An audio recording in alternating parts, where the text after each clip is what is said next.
So now I'm wondering what your view is on this agreement, how you interpret this agreement between Saudi Arabia, Turkey, and Pakistan now in the mix. Turkey is currently a NATO ally, and this new agreement with these three countries adopts a kind of similar credo: an attack on one is an attack on all. So what does this mean in your view?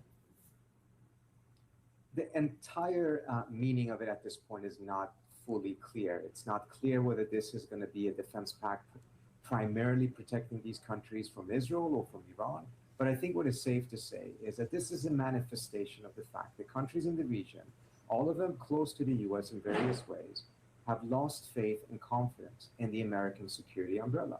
And as a result, feel that they have no option but to find alternative measures that doesn't necessarily replace their relationship with the US. I think that is going to remain strong for many of them. But they're not exclusively going to rely on the US any longer. Now, ultimately, that is actually very good for the US. Plenty of American presidents have promised that we should get out of the Middle East.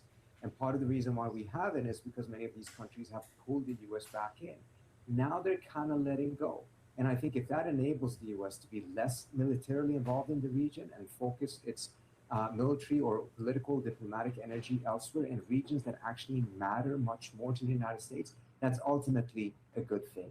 The manner in which it has happened may not be ideal in the sense of this happening as a result of this war, but ultimately it is better for the United States to find a way out of the Middle East than to remain